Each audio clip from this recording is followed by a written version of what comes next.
Well, if you've been following the news from the G20, and I'm relatively certain most people have not been following it because it's probably the lamest thing that most people could ever contemplate is what happens when nations get together and talk about money.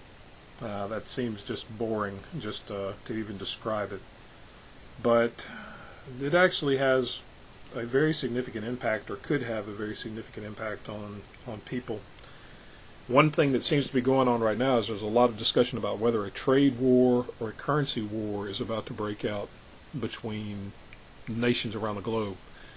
I anticipate that that is exactly what is going to happen.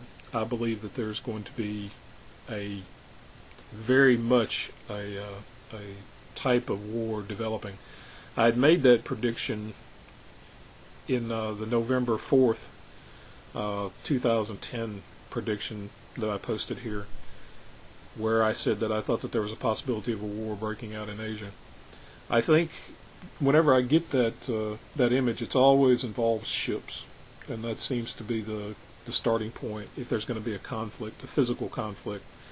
But oftentimes you will see that economic concerns are what actually fuel wars. In fact, when you come down to it, that's why people actually fight one another usually, is because they're worried about their resources, to see if they're actually going to be able to live either the lifestyle that they are used to living, or that they actually are going to be able to live a better lifestyle than they currently have. And that comes back to resources. And what I'm seeing now is that a currency war or a trade war that may start as something economic could very quickly become something that turns into a physical, a militaristic confrontation between peoples. And that seems as though there's a very real chance of that now, and it seems to be growing in intensity, that the possibility for that seems to be building. And I am afraid that we could be looking at, when you see these relatively boring things that seem to be happening and seem to be unconnected to our lives, that are happening over in South Korea, where government officials are getting together and talking. It may seem like it's not really going to have any kind of an impact, but I'm beginning to believe that this is going to have a great impact, and I think that there's still that possibility. For those people who follow, my predictions, and they want to see if I'm actually doing a fairly accurate job,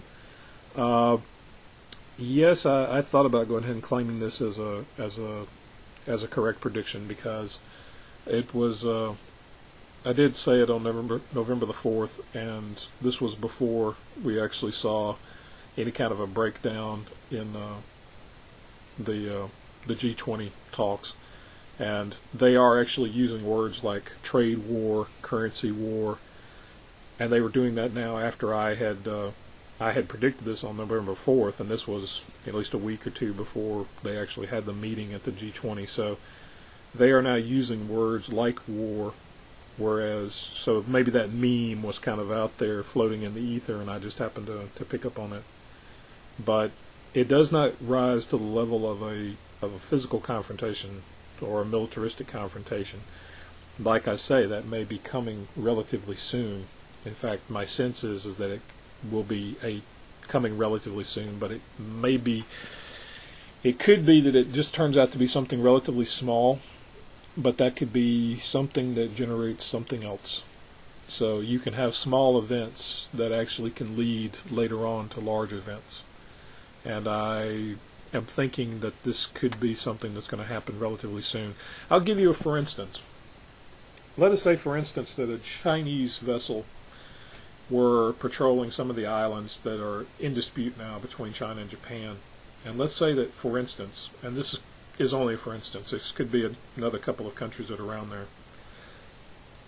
Let's say, for instance, that Chinese vessel either fires upon or is fired upon by a Japanese vessel. That is the sort of conflict that could develop very quickly between nations. The atmosphere is tense already, and it comes down to, you basically sometimes only need one scared individual with his finger on a trigger somewhere, and the next thing you know, there's a war that's started. That could be the case for what happens in this particular instance, is that there could be tensions that are rising between people, and the next thing you know, someone just makes a mistake. And I am getting a sense that that's building, that there's a much greater potential for that to occur here in the future. In addition to the fact that I still think that the U.S. dollar is going to be subject, the U.S. economy is going to be subject to a slide. At a minimum, I think a 2,000 point drop on the Dow Jones between now and I think I said March. So I still believe that that is very much evident and going to be the case. As to how I want to claim it or if I want to claim it, I'm going to leave that up to people who listen.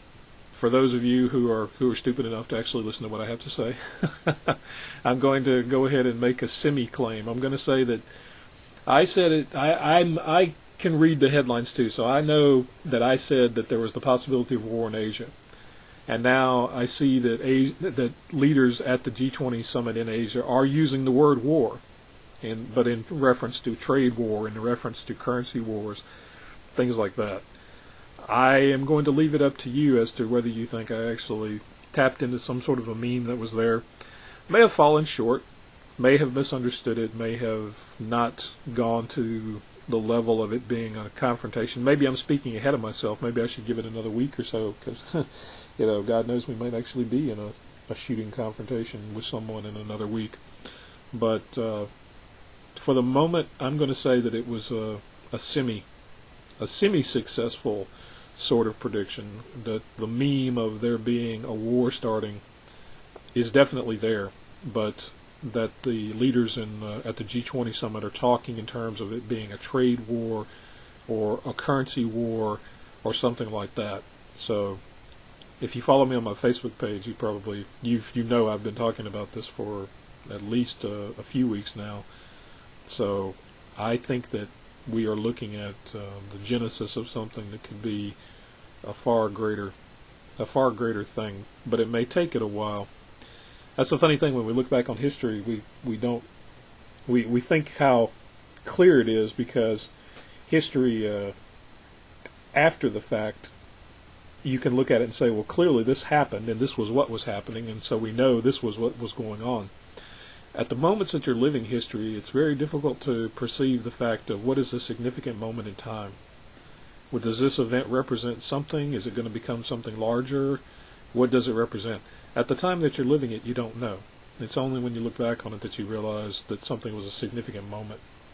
But I have got this feeling now that what is going on in Asia at this moment is a significant moment. But we'll see. I have been wrong before, so we'll see. But I'm going to call this one, I'm going to claim a semi-success on it.